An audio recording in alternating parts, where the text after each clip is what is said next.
Hello science fans! My name is Chona and welcome to the first ever Q&A and Mukbang with your resident Filipino scientist. That's really good. Mm. Mm. Today, I'll be answering some interesting questions that you posted at the SHE-ensya Instagram and my personal Instagram account while eating some yummy food. So what are we eating today? First, we have some buttered chili crab under the genus Sila. Next, we have some buttered prawns that are probably Pineus monodon. And then we have some crispy calamares, of course, under the genus Loligo. And then we have some baked Placopecten magellanicus or baked scallops. Ooh, that smells really good. But wait, there's more! We also have some crispy Ipomea aquatica or crispy kangkong. And of course, none of this would be a Filipino meal without some garlic fried or rice sativa or garlic fried rice. Yum yum! Let's eat! Ooh, listen to that crunch.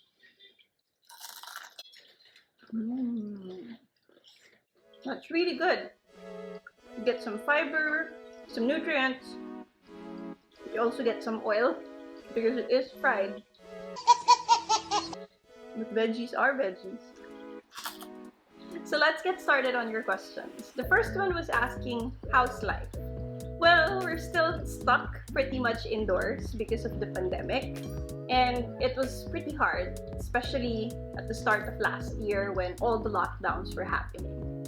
But the one thing I'm grateful for because of the pandemic was it gave me an opportunity to work on my inner life. I started realizing some of the toxic habits I built up in order to progress as a scientist and as a professional, and how this made me sick both physically and mentally.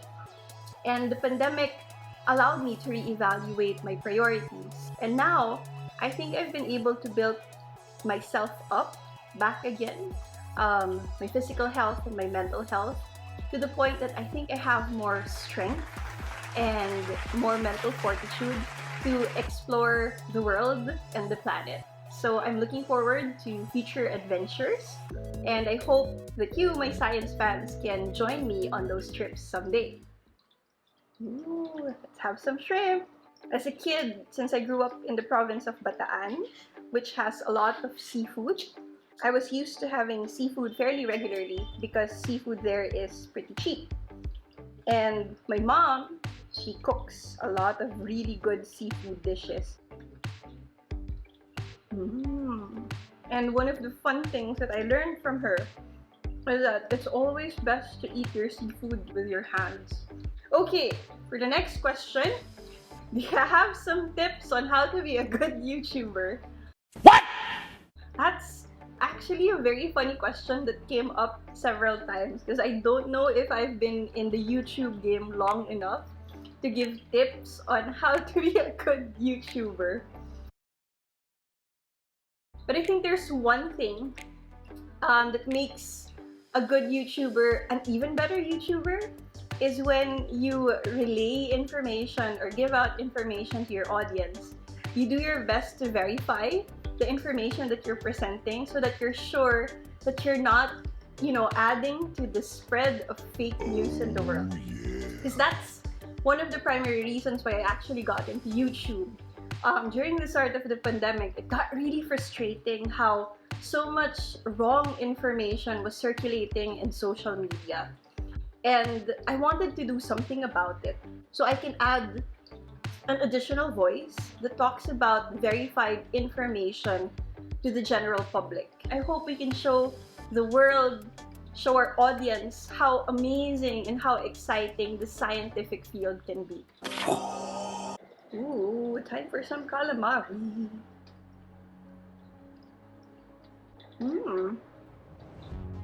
I like the batter, but it's not as crispy as I thought it would be.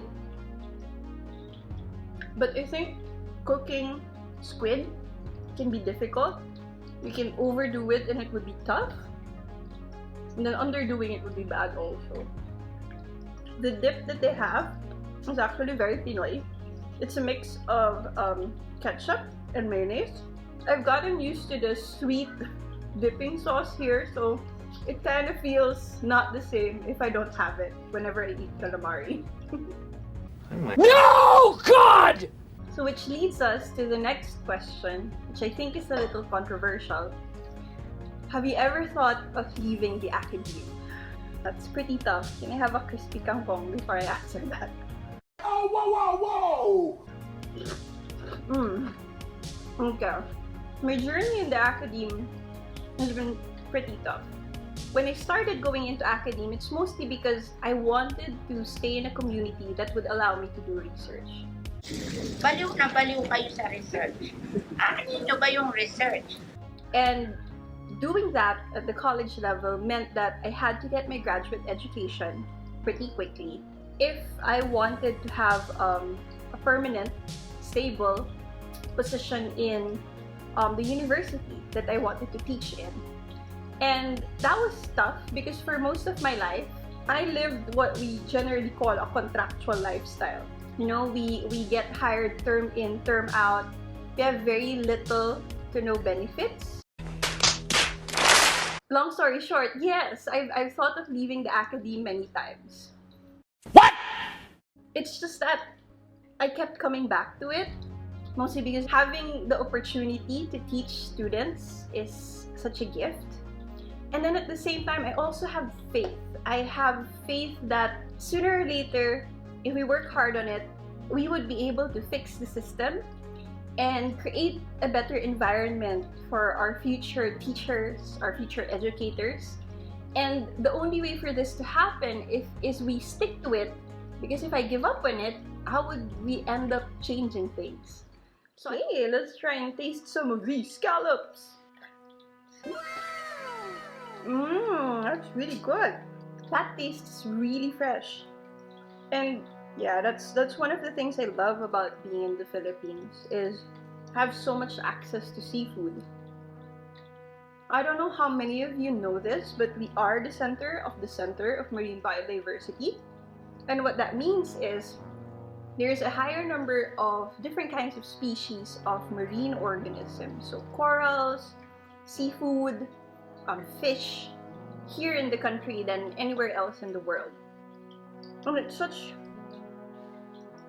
a huge responsibility as well, because one of the scary things is if we end up ruining the center of marine biodiversity, its impacts would go beyond just the Philippines. It would ripple across the globe. And so, you know, sometimes it scares me.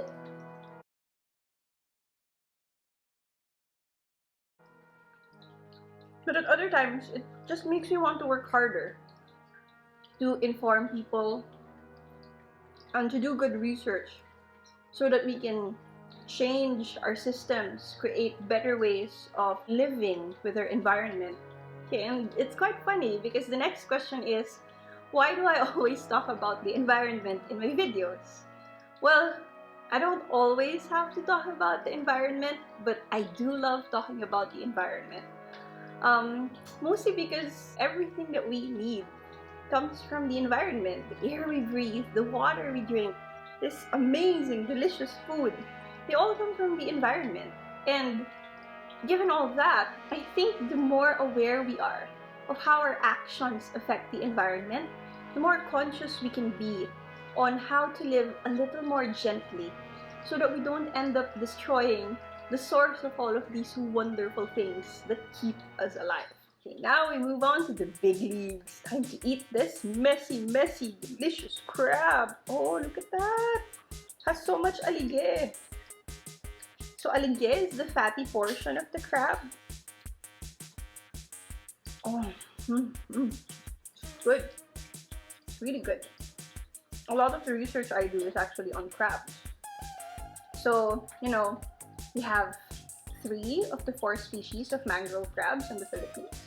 And what I'm eating now, just looking at the shape of the frontal lobe spines, which are the triangles at the crown of the shell of the crab. I think what I'm eating now is sila serrata, which is considered to be, oof, that's so good. which is considered to be the preferred species because it grows faster and bigger compared to the other species. A lot of the fishers we've talked to don't just care about size, they also care about taste. And they've been asking us, which species tastes better than others? But would you think that's a good possibility for future research? Like, to actually do a taste test? I hope you'd let us know in the comment section below. Someone asked, why is it that climate change or global warming is described as cyclical by some scientists or by some people? Climate change is cyclical. It's an event that happens regularly throughout the planet, mostly driven by forces beyond our control as humans. So based on ice core records, so some scientists are able to drill through the ice that's present in the Arctic or the Antarctic, and some of the characteristics of those ice, which includes the amount of carbon dioxide bubbles that are trapped in the core, provides us an idea of how much carbon dioxide there is in the atmosphere, how much greenhouse gases there are, and it can also point to the probable or possible temperatures during that time. And from those records alone, we can see that sometimes it's global warming, sometimes it's global cooling. So it's all part of the normal global system. So not all of these things are our fault.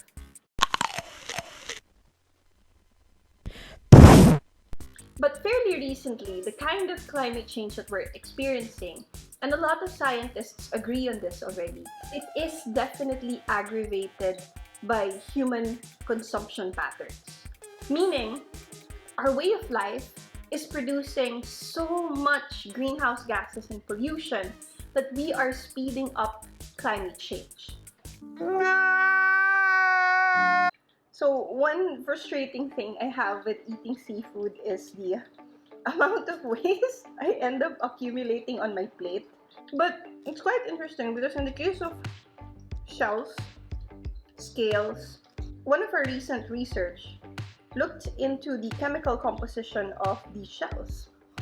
And we were able to see that we can actually harvest a good amount of chitin and chitosan, which are very industrially useful substances. They're used in makeup, they're used in food, they're used in medicine. So from all of these trash, if we can actually insert an industry that can collect them and harvest them, can actually make a lot of money out of them, you know?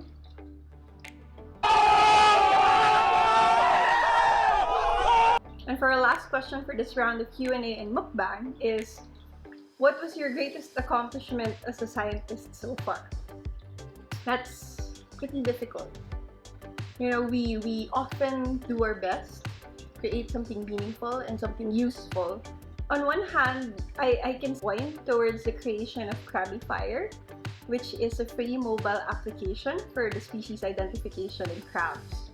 And it amazes me how we were able to create a synergy of molecular biology, image analysis, machine learning, and so on in order to create this app. And even during its early stages, we were able to receive such amazing recognition. For example, that technology won the DOST Sherd's 2015 Emerging Technology category for the Outstanding Research Awards, which was so mind-blowing and so amazing for us. And now it's gotten to a point where it's being deployed in different fishing communities in the Philippines. But it's just one step, you know? A lot of our fishers need a more automated system, something that's not cell phone based, something that can sort thousands upon thousands of crabs in a short period of time. So we're trying to figure out how to proceed with that kind of research as well. I think one of the things that would make me feel accomplished is when I see my research associates, my students. Hi Karen, hi Kenneth, hi Hillary, hi Jovi. If I see them graduate, and you know, that would be so fulfilling because it would show that I have helped in creating an environment to train the next generation of scientists. And that's it for the first ever SHE-ensya Q&A and Mukbang video. I'd like to send my heartfelt thanks to our science fans who sent in their questions. again through the SHE-ensya Instagram and also my personal Instagram account, which I hope you can follow. For those of you who have more questions, comments, and suggestions, I would love to hear from you, and please share them in the comment section below. So once again, thank you very much everyone, and see you around.